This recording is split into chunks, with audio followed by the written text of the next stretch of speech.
Welcome back, brave souls, to the dark corners of the schoolyard where whispers of fear lurk in the shadows. Tonight, we're diving deep into the unsettling tales of classrooms and hallways that hold secrets far darker than textbooks or lockers. From ghostly figures hiding in basements to teachers with chilling mysteries, prepare yourself for 3 true stories that will make you question what really lies behind the doors of your school. Are you ready to face the terror? I always thought basements were just shadows stretched into rooms, empty spaces where nothing lived but dust and stale air. But the basement in my school was something else entirely. It wasn't just a room below the surface, it was a place where time itself seemed to sink like stones in deep water. The rumors started like whispers on the wind, brushing past your ear but never sticking. A girl had gone missing years ago, they said, a student who wandered down there and never came back. But the story felt like one of those urban legends meant to keep kids in line, like warning us not to stare too long into the dark. One day after detention, my friend Darren dared me to go down there. The challenge hung between us like a guillotine. What's the worst that could happen? I told myself, pushing open the heavy, rusted door that led down to the basement. The air hit me first, stagnant and cold, like stepping into a forgotten tomb. The stairs groaned beneath our weight, every step sounding like a bone snapping. We moved cautiously, our only light coming from the thin beam of my phone's flashlight. I could feel the air change as we reached the bottom, like the walls were holding their breath, waiting.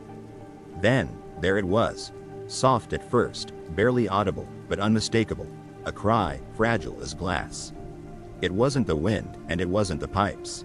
No, this was something else, something alive, or almost alive. "Do you hear that?" I asked, my voice sounding hollow in the empty space. Darren nodded, his face pale, eyes wide with the kind of fear you can't fake. The crying grew louder, echoing off the stone walls. It wasn't the kind of cry that begged for help. It was deeper, something full of sorrow, like a heart splitting open. That's when we saw her. She stood at the far end of the hallway, shrouded in shadows, a girl with hair so dark it seemed to blend into the void around her. Her back was to us, but the air around her rippled, as if she wasn't fully there. She wore an old uniform, the kind I'd only seen in faded photographs from decades ago, the fabric torn and hanging loosely around her frail frame. I whispered, "Are you okay?" A useless question, but it was all I could think to say. Then, she turned, and the world seemed to tilt. Her face was wrong, hollow. Her eyes, 2 voids, were pools of darkness, bottomless and filled with the weight of all the sadness in the world. And then, she screamed, a sound so piercing it felt like it split my soul from my body, as if she had reached into me and found the deepest, darkest thing I feared and dragged it out into the open. We ran. I don't remember how we got out, but when we burst into the hallway upstairs, it felt like breaking the surface of deep water, gasping for air. Darren and I never talked about it again, but sometimes, late at night, I swear I can still hear that distant, hollow cry echoing in my ears.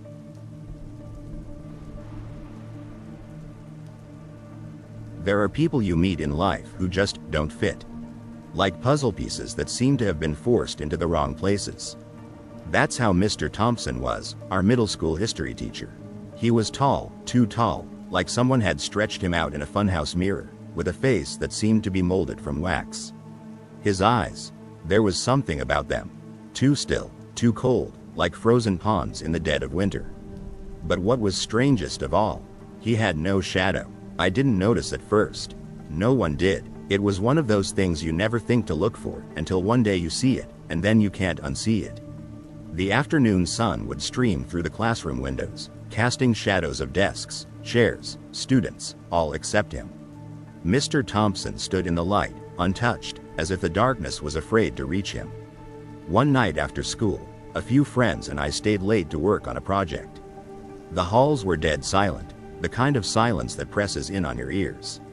We were packing up, ready to leave, when we heard footsteps echoing down the hallway, slow, deliberate. I peeked around the corner, and there he was, Mr. Thompson, pacing in front of the lockers like he was looking for something, or someone. But here's the thing, it wasn't his footsteps making the sound. His feet barely touched the ground. They hovered, just inches above, gliding as if the earth itself refused to hold him. "Let's go," my friend whispered, but I couldn't move. Something deeper than fear rooted me in place. Then he did something I'll never forget. He stopped in front of an old storage closet, one I'd never noticed before, and pulled a key from his pocket. The door creaked open, and he disappeared inside, closing it behind him. The air suddenly felt heavy, like it was pushing down on my chest.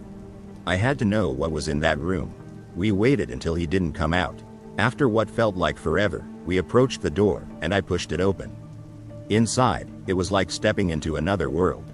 The walls were lined with shelves filled with ancient books, dusty jars, and strange trinkets.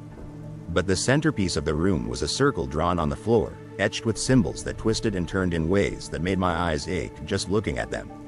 And there, in the center of the circle, was a figure, small, curled, barely human. It was like a child made of shadows, its body flickering in and out of reality.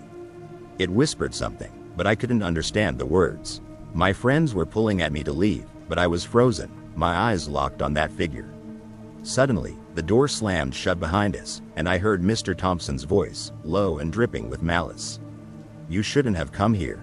His face appeared out of the shadows, his eyes glowing faintly, like embers about to ignite. I don't remember how we escaped. All I know is that we ran, and I never looked back. The next day, Mr. Thompson wasn't at school. In fact, he never came back. No one mentioned him again, as if he had been erased from existence.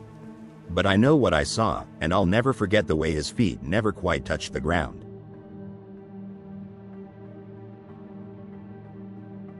We all have that one memory, the one that claws at the back of our mind, reminding us that not everything can be explained. For me, it was the locker that seemed to breathe. It was an old, rusted thing at the far end of the school, away from the busy hallways and classrooms. When I first got assigned to it, I thought nothing of it. But from the very first time I opened it, I knew something was wrong. The lock was stiff, like it was fighting against me, resisting the touch of my hands. And when I finally got it open, the door swung out with a groan that sounded like a dying breath. The locker felt colder than the rest of the hall, like stepping into a winter night. It was empty, but it wasn't. I can't explain it, but there was this presence, this feeling that something was watching me from inside the small, metal box. Every time I closed it, the door would creak open just a crack, as if it didn't want to stay shut. Then things started disappearing. First, it was little stuff, pencils, papers, small objects I couldn't remember losing but somehow did. Then it was my phone, my keys. I told the school office, but they just shrugged it off. "It's an old locker," they said, "probably just jammed." But I knew it wasn't that. One day, after school, I opened it and found something inside, a book. It wasn't mine. It was old, leather-bound, and smelled like damp earth. When I opened it, the pages were covered in handwriting that wasn't mine. The words danced across the page, impossible to follow, like reading in a dream. And at the top of the page was my name, written in bold letters, followed by a single line: "I see you." From that day on, the locker wasn't just a place to store my things, it became something more. A place where time twisted. I would lose hours just staring into it, feeling the cold radiating from inside. Sometimes I would hear voices, faint whispers that I couldn't make out. And sometimes, I'd see things, images flickering in the dark, like memories that weren't mine. The final straw came when I found a photograph inside. It was black and white, showing a group of students I didn't recognize, standing in front of the school. But there, in the corner of the photo, was a figure. Tall, shadowed, standing slightly apart from the rest. His face was blurred, like the camera had refused to capture him properly. And yet, I felt his eyes on me. Written on the back were 3 words: "You're next. Run." I didn't go back to that locker after that. In fact, I transferred schools the next semester. But sometimes, late at night, I can still feel the cold creeping in from somewhere deep in my memory, like the locker is still waiting for me to open it one last time. And there you have it, 3 spine-chilling tales from the hallowed halls of academia. Remember, some stories linger long after the final bell has rung. If you enjoyed these unsettling encounters, don't forget to like, subscribe, and hit that notification bell for more haunting narratives. Until next time, stay curious and keep your lights on, because you never know what might be lurking in the shadows of your own school.